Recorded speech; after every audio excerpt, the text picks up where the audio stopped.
Clitorati. Where are all our readers out there? You know, Clit Talk started out as a book club reading Regena Thomashauer's Pussy, a Reclamation. And we have another great author on here today. In her book, Good Sex, Getting Off Without Checking Out, she teaches us about intimacy, love, fucking, compassion, and our own hearts and minds, encouraging us to live our most authentic lives in and out of the bedroom. She started as a meditation teacher, actor, and works with individual clients as well as couples. Please welcome to the studio today, Jessica Graham. Thank you. I feel very introduced. I feel like I'm in like a stadium now. We love to pump up our guests, you know, at the very beginning of the interview. Thank you so much for being here with us. What was that? You'll do have to break you down. No. Yeah. No. So your story is so great. I'm so happy you're here today. And the title of your book is so enticing. I got to say, Good Sex, Getting Off Without Checking Out really, really speaks to definitely a lot of our listeners and definitely to me. So I want to start off because you started in meditation, right? And I love your story. Can you talk about how your meditation led you to really explore your sexuality? Yeah, absolutely. And thank you both for the kind words and for having me here. It's really good to be here with you. I was actually introduced to meditation as a little kid by my mom, and I loved it. There's a picture of me when I'm like six, yeah, my 6th birthday party. I'm in a Mickey Mouse shirt, and what I wanted to do for my birthday party was have everyone stand in a circle and hold hands and meditate. And I'm like, I love that picture exists. It's amazing to me. So it was like part of my life, but I was also on my own really young at like 14, more or less, and kind of took a deep dive into drugs and alcohol and all kinds of stuff. And so I got kind of far away from it. And every once in a while I'd find myself like sitting in some place in nature randomly or walk into a church. I'm not religious. And I would just like sit there quietly. And I'd be like, oh, I remember this feeling. But then I'd be like, never mind, like off to my life of suffering. And it wasn't until I actually stopped drinking that I was able to kind of be with myself a bit more, because for me, alcohol probably saved my life as a young one, but eventually it was becoming something that kept me from being able to kind of evolve. And so when I stopped drinking alcohol, I was able to get in back to this part of me that was really interested in kind of going within, as well as like exploring without, and kind of consciousness hacking, so to speak. And so things changed really fast when I started meditating. I was introduced to some techniques for deconstructing the sense of self. So deconstructing thought and emotion to the point where you start to just see self arise and pass as just a wave of phenomena. And that was kind of revealed rather quickly. So it was kind of a matrix experience where I was like, what? Everything was different.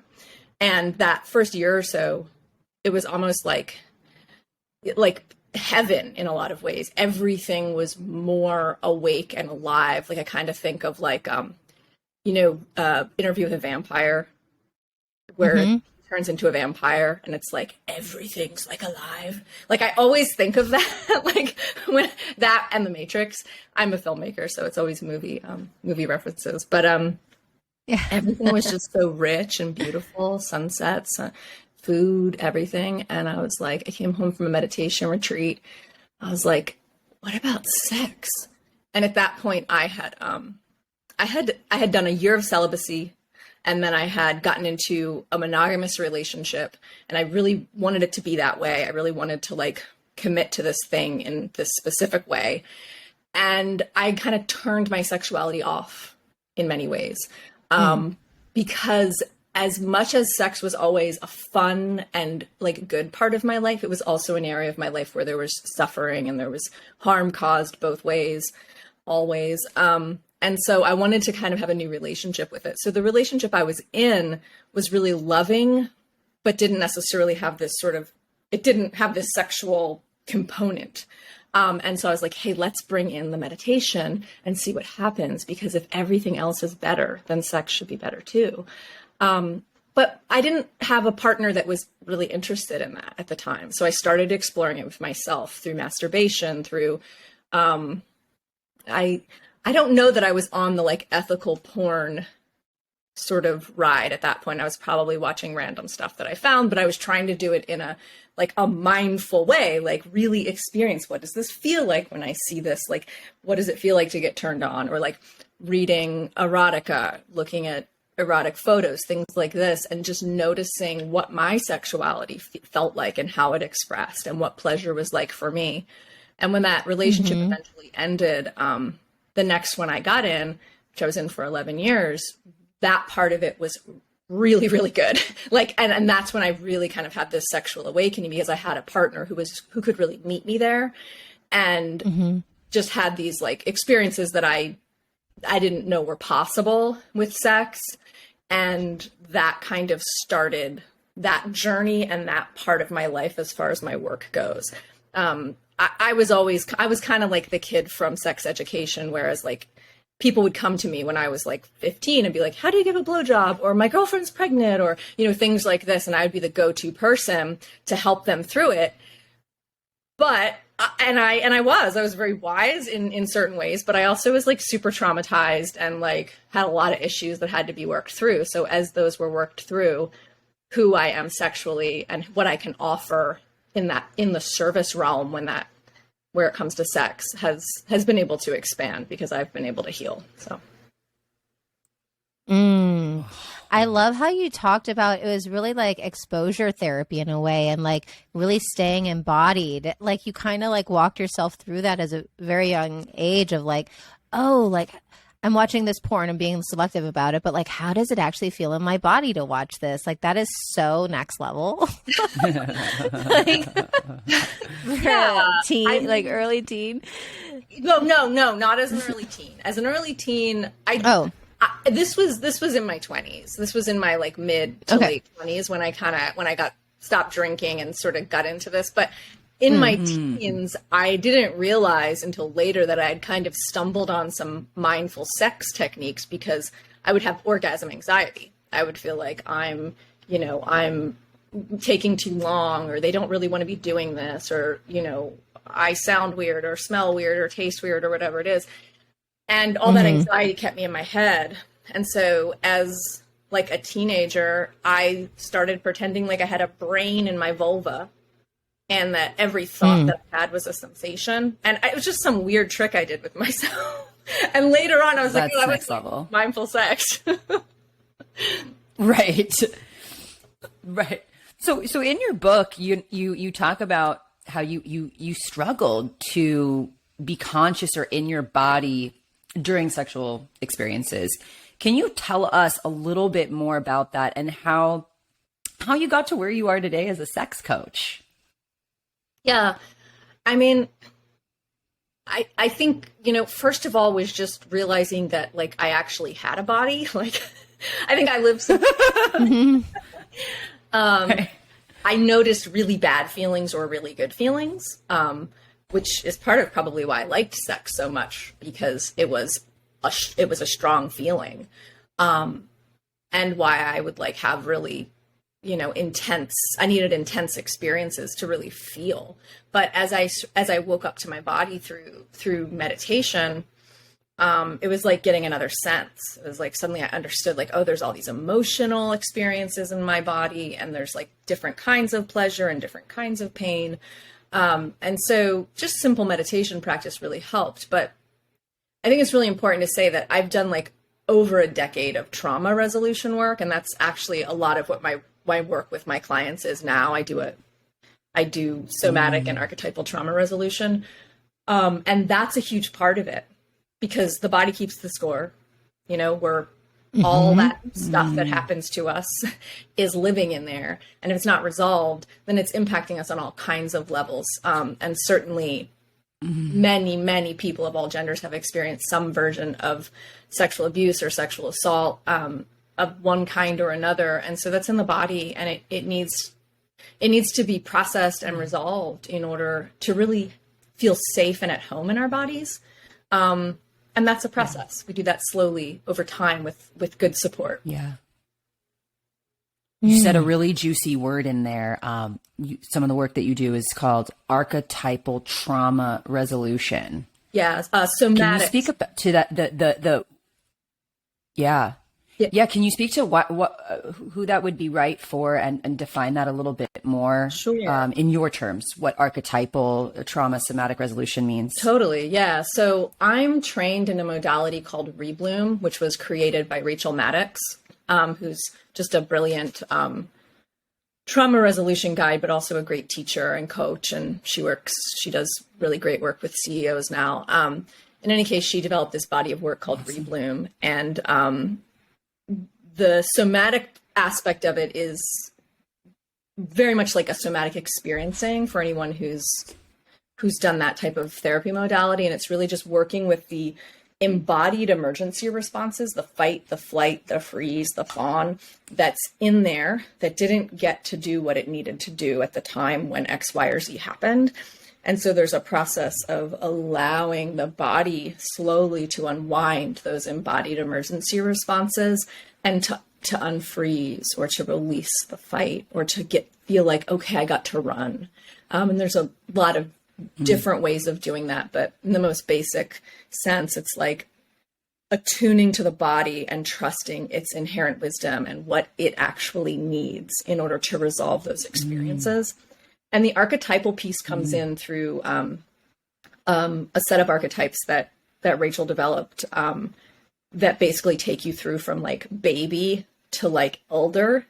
And there's imprints and blueprints. The blueprints being like, the sort of what we come in with. Like our expressionista is the sort of creative and sexual and like kind of wild self, and the like sort of natural and very healthy and authentic expression of that versus the imprint, which could be holding it all back and dimming our creativity and our sexuality, or really pushing it and being like kind of exploiting ourselves, or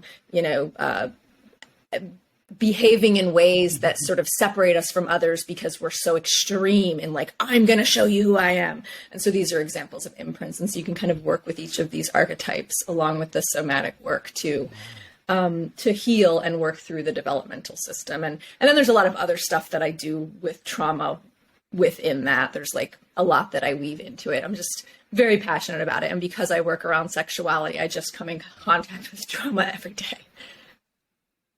Yeah. Yeah. Wow. Oh, wow. That's fascinating. Yeah. That's some good stuff. Oh, my goodness. Yes. Yes. Yeah, I haven't heard about that Rebloom. Go ahead, man. Yeah, me neither. I haven't heard about Rebloom either. I love the name too. It's like gentle. It's like welcome. It's like approachable. Because like trauma healing could maybe be like that is that wording of that is what that is. Can maybe some people will be like, oh, I don't have trauma. I'm not going to do trauma healing work, or like, ooh, trauma healing, like that sounds scary. I'm not ready, right? Or there's like so many associations. So I do really love the name Rebloom.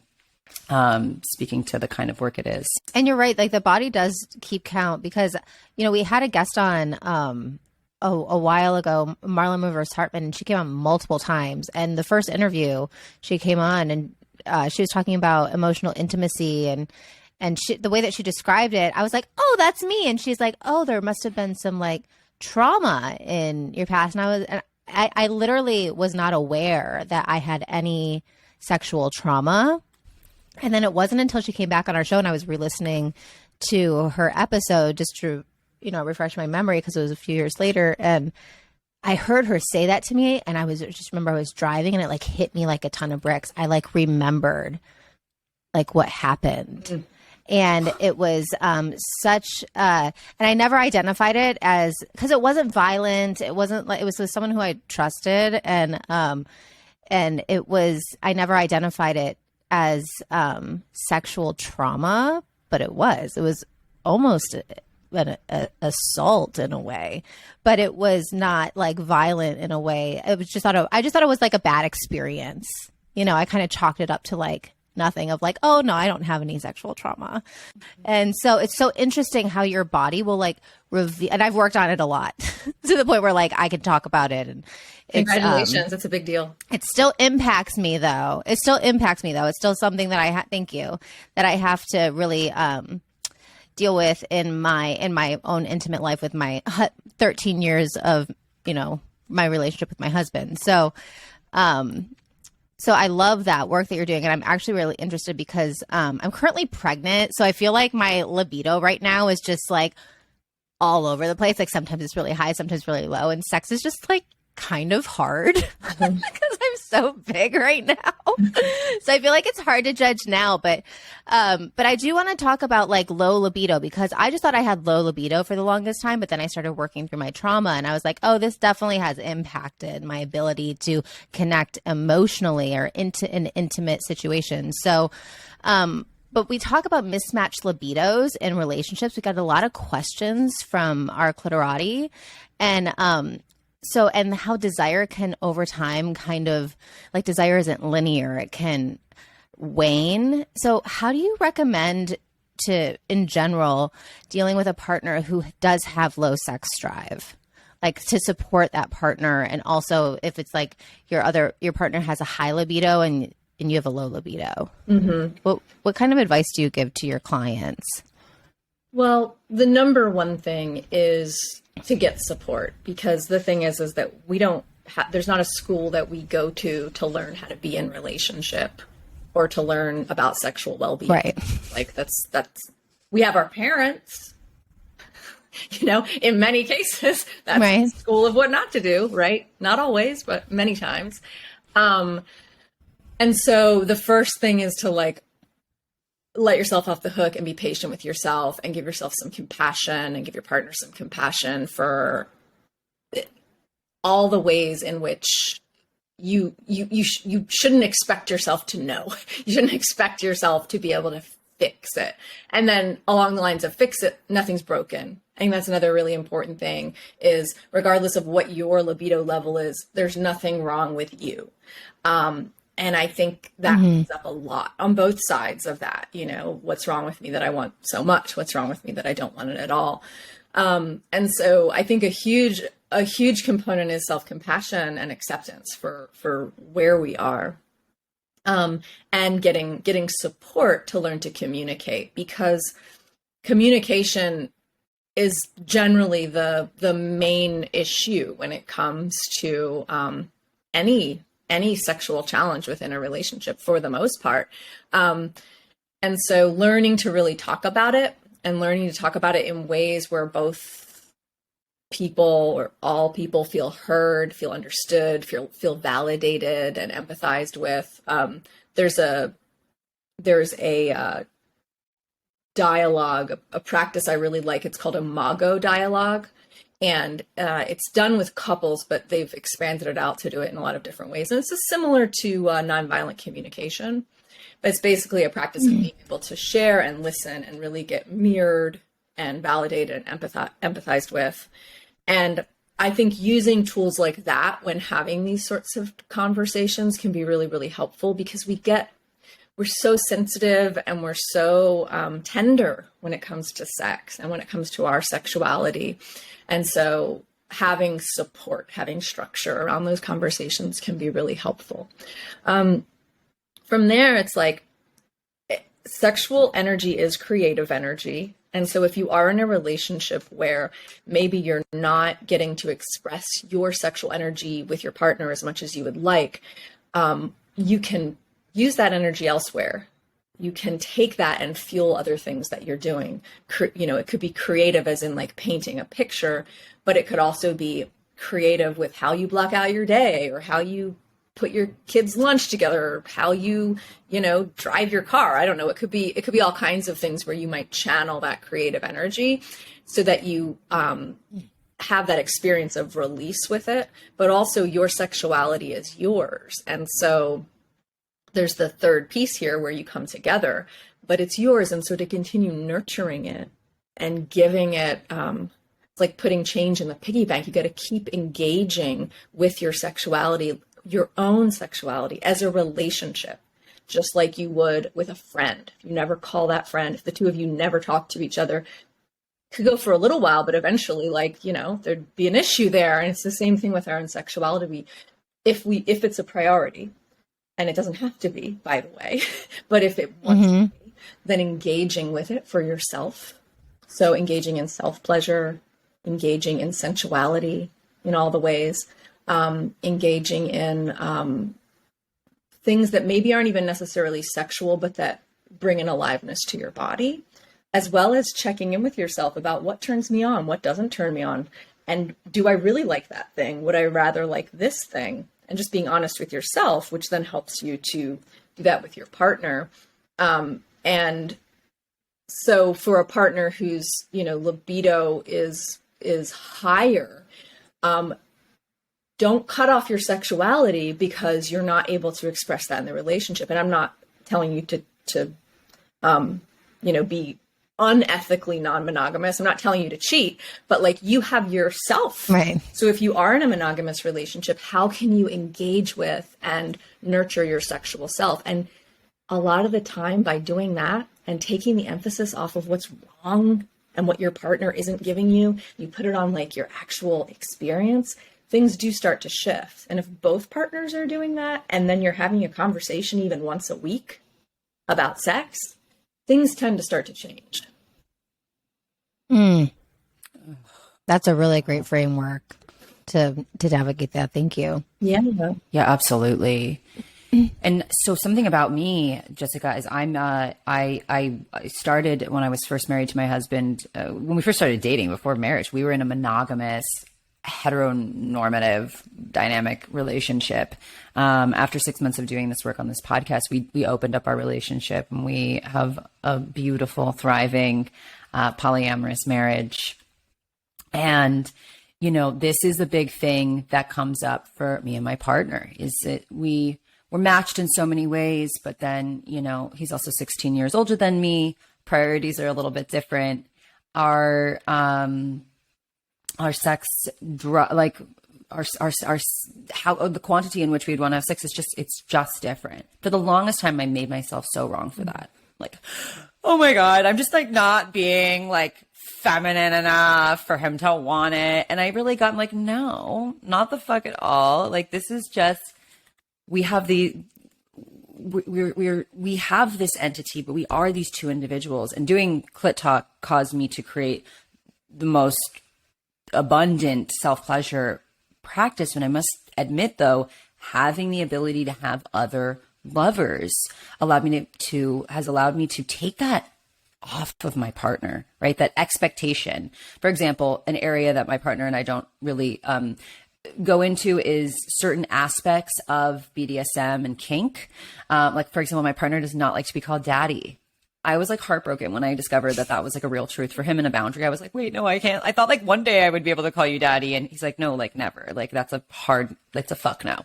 And so, you know, I've been able to call other lovers daddy, and that's been really great. Or even just in the realm of, right. Like, for example, I do like to explore kink and certain activities that are BDSM activities. I also really do enjoy butt play. My husband's not interested in his butt or my butt. It's just like, he's a no butt guy. And so I've had to, I think being non-monogamous has allowed me to realize that my partner doesn't need to serve all of my needs. He can support me in some of those needs, but I can go either fill those needs up for manage those needs for myself through self-pleasure, or be with somebody else, you know. And for example, I'm also queer. I was into all the genders for evers, and didn't know it was bad and wrong until I was judged and called a lesbian in sixth or seventh grade. And I was like, oh, is that bad? Like, I don't know. All the kids thought I was a lesbian. And so I did work through that. But I as an adult now, and identify as a queer woman, I've recognized I really need to have to not just be with a cis heterosexual male in my sex life. It is so important. Like so important for me. And I didn't realize that, the first 4 years of my relationship, there was a point where I was getting so resentful of him. Like I just couldn't even speak without having like this cunty tone in my voice. Like it was just everything he did was just like, ah! And it's because I was not expressing a huge aspect of my sexuality, which was being with people who weren't straight also and had different bodies. And so I just really want to echo that for, because we do have a lot of people in our community that they're not necessarily non-monogamous, but they're very interested in opening up their relationship.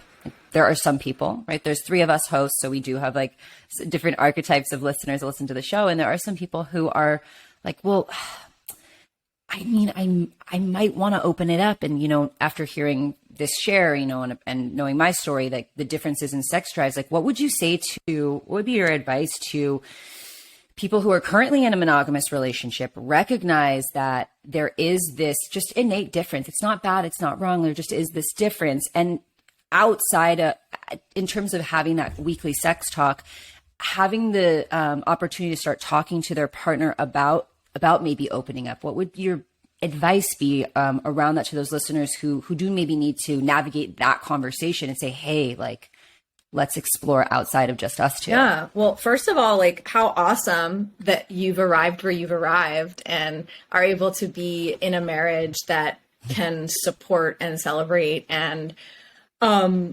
amplify you authentically who you are. I really celebrate that for you. And it's a beautiful, and it's a beautiful model to be sharing to your listeners, as is monogamy. I'm not a one or the other sort of person here. I don't think there's a right or a wrong. It's funny because people can be so evangelical on either side. Like I've known poly people who are like, right, the only way, and if you're monogamous, you are a lower life form. And I'm like, I think I only got in one Twitter fight ever because I don't really use Twitter much. And it was with somebody. I'm like, look, I'm not monogamous. I don't even know why I'm in this fight with you. I just think you're Holy fuck.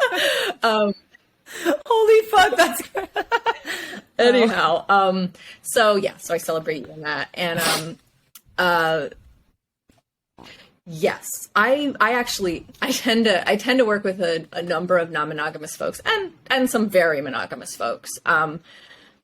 But I hit some different intersections. So I get a lot of neurodivergent, I get non-binary, I get non-monogamous. And then I have just kind of more normie, we could say. And I don't mean that negatively at all. I just mean a little more atypical. No, typical. Atypical, typical. Yeah, I'm atypical. Little vanilla. Not even vanilla. I just don't mean it in a negative way. I just mean totally. I run totally in got circles. Anyhow, so yes. So for folks looking into opening up, number one, talking. Like that's the thing I say is be ready to have a lot of fucking conversations. If you want to do it well, you're going to have to talk a lot. If you don't like talking, then probably don't do it unless you have some other form of telepathic communication or something. So be ready to talk and have support in that talk.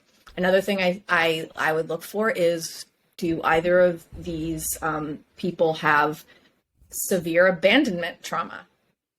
If you have severe abandonment trauma, or even not severe, just moderate or light abandonment trauma, it may very well come up in some extreme jealousy that's going to feel like you're dying.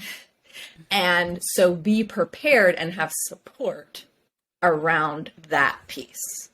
I know for myself, same all genders since I was very young, and basically non-monogamous, just didn't really quite know how to do it until I got a little older.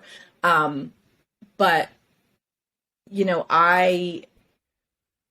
I really got very, very freaked out the first time that I kind of ethically started the process of really doing it as an adult. When I was 20, I had a boyfriend and girlfriend. We all lived in the same building. It was It was madcap. It was ridiculous. But this was like later in life, like in my early 30s. And like, we opened this relationship and I just lost my mind. Like, I went crazy for like 2 weeks. I don't like to use that word. I became very unstable for a couple weeks. Luckily, my partner was out of town, so I could sort of process without completely like attacking him. But man, did I want to, because this terror and fear of like annihilation was arising, because it was triggering the feelings I had as a kid. It was triggering, you know, being ignored, being made to feel that I didn't exist, being left alone, you know, being neglected in all kinds of ways, having an alcoholic father. Like, these things were just coming up. And luckily, I'd had a lot of therapy and trauma work and a lot of meditation. So I was able to work with it as it was arising. But it was, I mean, I was a hot mess. And so this is another thing. It's like, have I checked in with what might arise? And am I prepared to work through it in a way that's not going to tear my life apart? Have I thought about the new relationship energy thing? Am I prepared to work with those love drugs in a way that doesn't destroy my life or anyone else's? Because that passes, right? Yeah. And so a lot of preparation, I would say, of like, really like, am I supported? Do I have a strong foundation to take this step? And lots of times people don't. And they're just like, and they do it. And that's okay. That's kind of in some ways what I did. But if you have support and structure and foundation, then it can just be so much better, so much sooner. And so I think that's a big part of it as well. Yeah. And also having people you can talk to about it. So now there's so many more than there were, you know, in my early 30s. It was like, I'm like on the internet, like trying to find people to talk to. Now it's just way more common. You know, we're sitting here and like 2 of us are non-monogamous. I'm guessing you're not, Katie, just based on. I'm not. No, yeah, I'm monogamous. I'm all about the sex positive monogamy. Yeah, conscious monogamy, right? Conscious monogamy is chef's kiss. It's amazing. But yeah, so 2 of us here are non-monogamous. So it's like, it's way more common to be talking about it. And so there's a lot more support there, but like having people and, you know, resources such as this. There's also a couple friends of mine do the Multi-Amory podcast, which is another like really great resource for this. So gathering your resources, having community before you jump into the deep end. So lots of prep. Yeah. Absolutely. Yeah. I mean, that's the key ingredient for success, right? Is like preparation met with the timing or the opportunity. So I really appreciate that. We're all about planning here. We have this whole curriculum called pleasure planning. And, you know, we are all about helping people realize what that desire is within them and then creating the roadmap to bring it into reality, to this 3D reality, through our communication coaching and our tools. And, you know, so much of the time it's like part of the planning is going to be, part of the process is going to be preparation. What are all the conversations that need to be had before the thing is actually even done, you know? And when we can create space for those conversations, then what's authentic will arise, right? Versus when we rush into something and we're like, oh yeah, I want to do this thing. Creating that spaciousness around it really allows for, I think, success, whatever it is, whether you're wanting to open up or, you know, something unrelated to sex, right? In and out of the bedroom, creating space for ourselves is so key. We really love to talk about all things related to orgasms here. So I'm wanting to speaking of not rushing into things, I do want to get into, you talk a lot about open-eyed orgasms. And, oh, God, it just turns me on. My clit is tingling just saying that word. So was this your entryway to connecting with your partners, or is it more of a spiritual practice? I think it can be both. I first, was introduced to the idea in Passionate Marriage by Dr. Schnarch. I'm just blanking on his first name in this moment, but it's like a masterpiece of a book. Have either of you read it? No. It might. You're writing it down, Mads? Yeah. Wait, can you say it one more time? The name of the book? Passionate Marriage, and the author's last name is Schnarch. You cannot get an audiobook version. The audiobook version is just like an overview. You've got to read it. It's a commitment. But when you get about a quarter of the way through, it starts to get move a little bit. I haven't read it in a while. I don't know, how out of date it might be in certain ways. I'm sure it's not like talking. It's not probably using inclusive terms that we would use today, but I think it probably holds up. And he talks about open-eyed orgasms. And someone suggested this book. Two women who were like mentors to me, suggested this book within the same like week or something. And it was back in my XX relationship when I was really wanting to see sex life kind of open up and expand. And they were like, well, your desire level's higher than his, and you're in this crucible where something's got to change, but neither of you want to change. And that's what this book's all about. So read this book. And it really is a life-changing book. Everyone I've actually gotten to read the whole thing, because it is, like I said, it's a commitment. It really can be life-changing. And he talks about this open-eye orgasm thing. And I remember reading it at the time and being like, I don't know about that. Like, I want eyes shut. Like, I do not want you to see me. I don't want to see you. Definitely not during an orgasm. Like, that doesn't sound good at all. But I read it and I felt that feeling, that resistance. And at that point, I'd been meditating long enough to know that resistance was a sign of something interesting. And there was probably something to look at in there. And so I was like, I need to be able to do this. And it wasn't going to happen in that relationship. I think the first time me and the next person I was with were intimate, our eyes were open the whole time. And the point here is not that you have to keep your eyes open and glued on each other all the time. Like, you're not like doing it doggy style and you're like, I gotta look, it's not like, it's not, and it's not like it has to be this like deeply spiritual, like, I am seeing your soul and we are one. No, like, it does not have to be like that all the time. Sex gets to be all the things, but to have the option, right? To have the option to be seen and to see. I mean, that's what we deeply want anyway. It's just scary, it's just scary, but it's what we actually need and want. It's what really nurtures us and the real nutrition that we need as humans. So to be able to have that option and not do the thing where it's like, you're having sex and then you make eye contact and then you both kind of look away and then you close your eyes, like this whole little dance that can happen. Instead, it's like, oh, there you are. Oh yeah, here I am. And just have that flexibility. And yes, can it become like a deeply spiritual, trippy experience? Absolutely. Can it also just be fucking hot to have someone look you right in the eye and say, don't you fucking I mean, whatever you're thinking. Yeah. Oh my gosh. Yeah. I like that. Super sexy. That did it for me. Thank you. It can align. We're both like, Can align with whatever. That's the thing about good sex. That's the thing about mindful sex. That's the thing about present sex. It's not about one particular thing. It's about just being here now, having the experience you're having, following your desires, giving voice to your desires, feeling safe in your body. And if that includes opening your eyes while you're coming, awesome. Isn't that fun? I tend to orient away from folks who are unable to connect like that during sex, because for me now it's like that it doesn't do it for me. Like I need presence. Like we need to be here together, or else it doesn't matter how well you do anything you're doing. If you can't actually connect with me, it doesn't.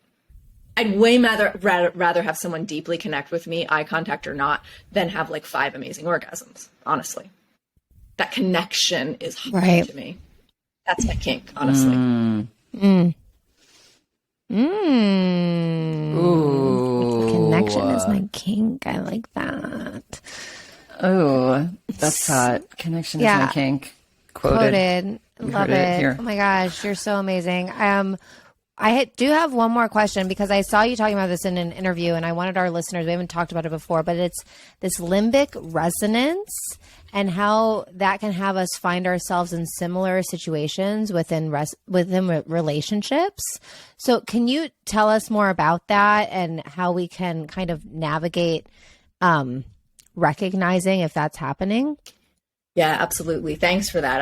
I'm super passionate about this topic. I tended to bounce back and forth. I'd be with someone who was not very nice, everything from like actually abusive in various ways to just really avoidant. And then I'd bounce to someone who was like super, super, super nice and just adored me, but probably wasn't all that present, but was just like, you're amazing. And then I would sort of recover from the dysfunctional abusive relationship. I'd kind of be the abusive one. And then I'd go back and find another relationship that kind of fell into the category of, me getting treated badly. And at a certain point, I'll always remember this day. I was talking to my ex-fiance, this woman who I was with in my early 20s before we actually could have legally gotten married, and that might change again. But anyway, that's a whole other topic. We're on the phone and I'm crying to her about my then girlfriend who was really abusive. And my ex goes, you're just trying to recreate the experience with your mom and your dad and make it better this time. And it's not going to work with her. And I'm just like, whoa, what? And I'm in my mid-20s and I'm like, it just floored me. And I was like, I'd already done a lot of, I'd been trying to heal myself for a long time. I'd been finding my own therapists at age 14 and taking buses to go to them. I'm trying to get better. But that moment, it was like a catalyst for me. And soon after that, I ended that relationship. And that's when I got sober and things just really started changing. So I knew this thing, I knew it. I knew that there was a thing where when people mirrored some of the abuse and the neglect I experienced as a kid, I would find them super hot. And why was it that the person I found super hot always turned out to be that not very nice person? And I was like, I knew it happened and I wanted to change it. And I was really slowly changing it, really slowly, the relationships would get a little bit better. And I was aware of it, but it wasn't until I actually learned the science about it that it really started to change, which is that our limbic system, our limbic brain, somewhere in here, is responsible for just a really loud helicopter. I don't know how much sound it's making on your end. It's all good. Okay. It's not too bad. So the limbic brain, which is in here somewhere, it's responsible for kind of developing our attachment stuff. It's where we start to experience all the love and lust chemicals, the serotonin, the dopamine, the norepinephrine, all this stuff is happening in here. And it's developing when we're quite small. And we have, it is necessary that we have a deep, unwavering attraction to our caregivers in order for our survival. And so these chemicals are developing based on what we're experiencing. So we're learning that that's love. So if we're not being mirrored or if we're being actually abused, then those wires are crossing. Not only that, when we get a little bit of what we really need, when we get seen a little bit or when we get treated gently or with kindness, we're like, oh gosh, more of that. And then we become addicted to trying to get that thing that we're deficient in because it didn't develop because we didn't have it.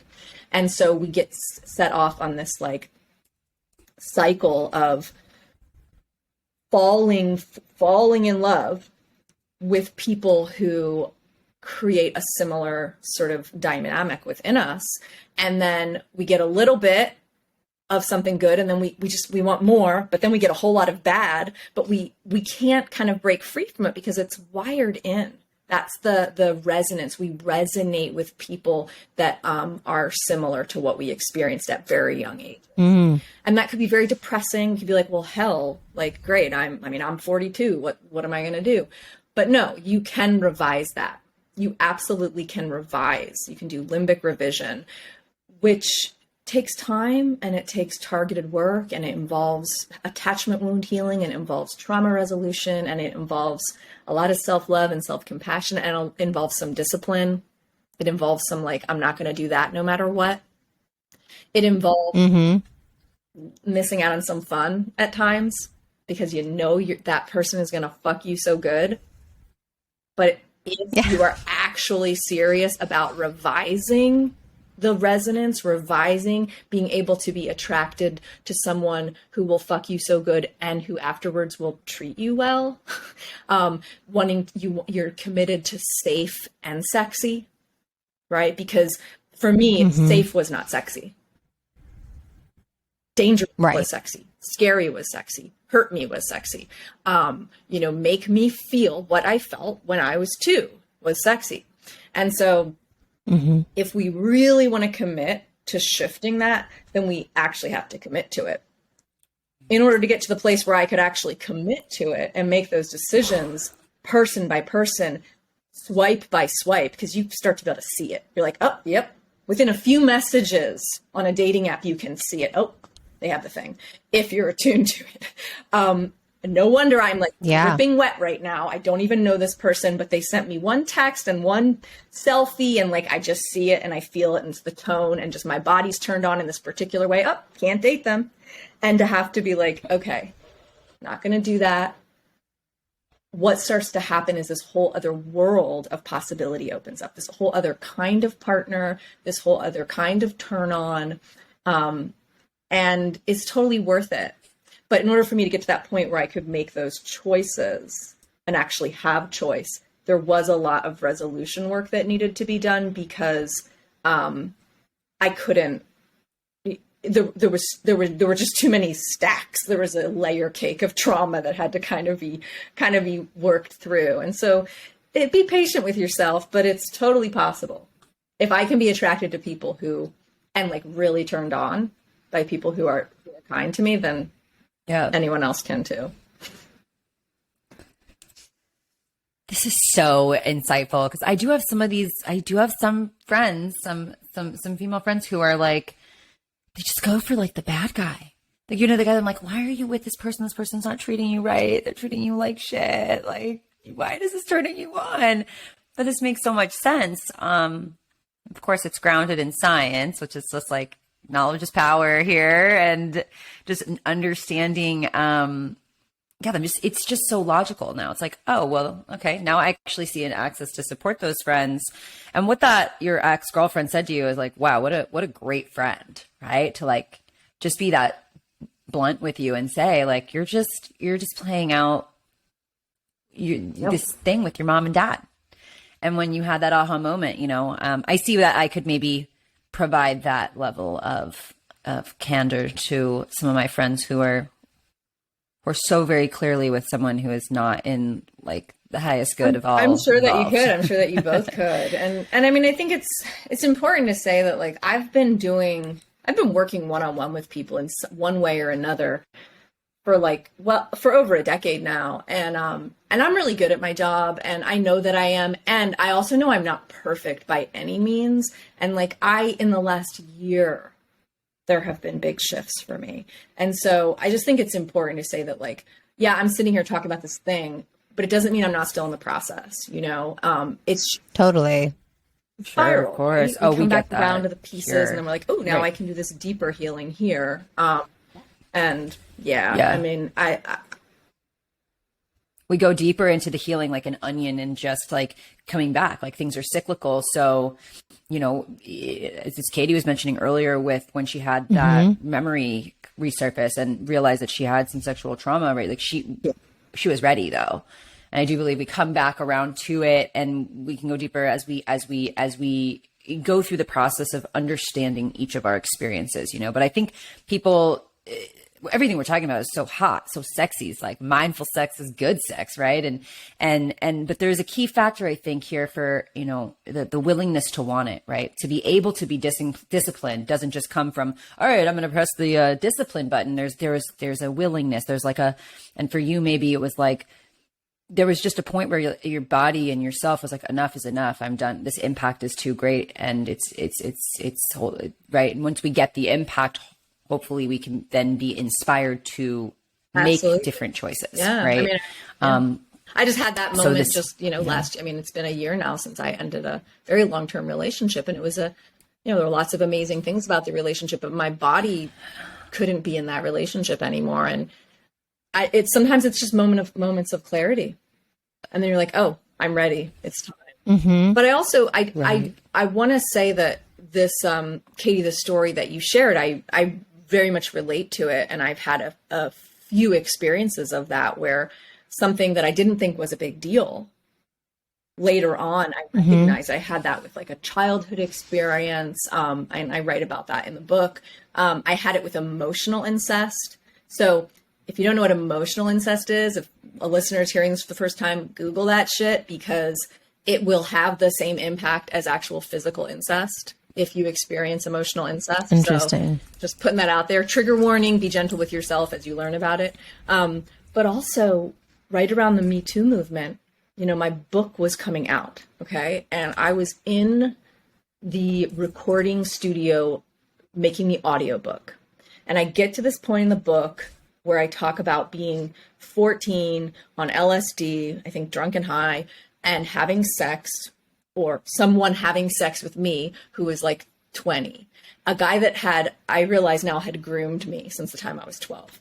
And in the book, I write, I don't consider myself to be a survivor of rape, but but that the same situation might be for you. I don't know how it was put. It was put in a way so that it didn't sound like I was discounting the experience of someone else, but I was saying, I don't consider it consensual, but I don't consider it rape, is what I said in the book. I get in that booth, get to that chapter, I start reading it, and I just start sobbing. And I could not read it. And the guy in the audio recording was like, are you okay? I was like, I just need a break. I had to read it as written, because the book was written. I had to go back in and read that this fucking 20-year-old man who had groomed me from the time I was 11 or 12 years old didn't rape me, when I knew full well in that moment that he had. And it wasn't violent. And I didn't say no, but I was a kid. I was a little kid, and he was a grown-up man who had set up a situation to happen, and he had worked on it for 2 years. And it was really intense to recognize that, like, in hindsight. And I came to that realization, honestly, because one of the reasons was because I read a story of one of Kevin Spacey's survivors, and I was like, that's exactly what happened to me. And so I totally get that it can just come upon you. And when we're ready, I guess I was ready in that moment. My publishers were really great. They let me put out some statement about my change of opinion about the experience. But, if you are running into something like that, and I come across that a lot, because oftentimes that's how people end up sitting in a Zoom room with me, is they've realized, oh, that thing actually was this thing. It absolutely can get better, and you absolutely can heal from it. And, it's, and you're not alone. I just think it's really important. And I know you know that, but I'm just saying that, for anyone else listening, that for everyone. Yeah. Jessica, your story is so inspiring. Thank you so much. And I feel like, so much of what we've talked about today is really, we to continue to evolve as we learn more and untangle all these pieces of our lives so that we can grow into these humans that we all aspire to be, and have these sex lives and this fulfillment that we're all looking for. And within that unraveling, it's so great to have these supportive conversations in these communities, and, work like you're doing, that you do one-on-one with your clients. So thank you so much for your transparency and for your all the information that you brought to our listeners today and to us. I feel like every time we have these types of conversations, I take so much away. So thank you. for being here with us today. Thank you. And is there anything that you wanted to leave our listeners with? I'll say to both of you, thank you. It's such a pleasure. Like sometimes, I love doing podcasts. Sometimes it's just like, yes, this is like, I want to do this all day. So thank you for having me. Yeah. And appreciate it. And Yes. yeah, I guess what I would say is this. We really don't know anything. You can look at those pictures from the Webb telescope and recognize that, like, we don't know shit. And we're sitting around here, walking around here, these little human beings thinking we know everything and thinking, we can figure shit out. We can't. We don't know anything. And so what I would say is if you want to have an amazing sex life and an amazing life, lean into the mystery. Lean in, lean in, lean in. Let yourself have that beginner's mind. Stay out of thinking there's a right way and that if you just work hard enough, you'll do the right way. It's just not like that. Because you know what? You could be gone like that. The person who's not having sex with you that you want to have sex with, the person that's, wants to have sex with that you don't want to have sex with, they could be gone like that. Like, we just don't know. So leaning into the mystery and leaning into the fact that we are like so sweet and tender and so insignificant. Positive nihilism, like that to me is probably one of the most important ingredients for good sex and for a good life. And it can be scary to live there in the mystery or even to visit. And so get a lot of support with it. But let go of this idea that there's a way you're supposed to be, or there's a right way, or that you should know. And life will start to become a lot more interesting. And so will sex. Beautifully said. Amazing. And where can our listeners find you, follow you? It's the best way that they can stay connected with currently you. You can find me at yourwildawakening.com, but I'm getting ready to move everything to jessicagraham.com. I'm bringing all of my work together, like everything from nude modeling to directing to trauma resolution. I'm putting it all on one site. I don't care what the marketing people say. I've decided I'm going to say you can be all the things on one website. So eventually I'll be over there, but you can, you can find me at Your Wild Awakening. My Instagram is Jessica Clark Graham. And I got a link tree with all kinds of links in there. And there's a YouTube channel with guided meditations. So yeah, you can find me on the internet. I have almost no followers and do really ridiculous videos on TikTok, but I like it. It's really fun over there. So I'm Jessica Clark Graham over there too, if you want to come and get nothing useful, just me like telling silly stories. But yeah. Amazing. And we'll link all of that in the show notes. For our listeners, thank you so much. This was enlightening, and your presence is so distinct and beautiful. It's been amazing to share this last hour with you and just be in your space, and learn so much from you today. I mean, me and Katie got our Google Docs over here. I could see her adding things, me adding things. Like, we really, it's so crazy. You'll always be learning, but even after 250 episodes, it's like,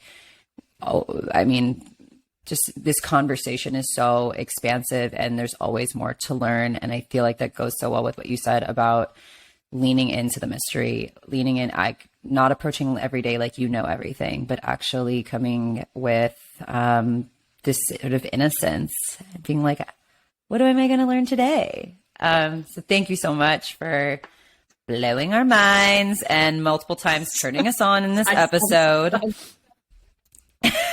At least for me. I don't know about you, Katie, but I was like, Katie and Madison, I appreciate you so much. And thank you for having me.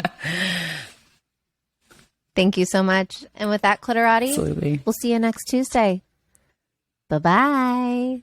Bye-bye.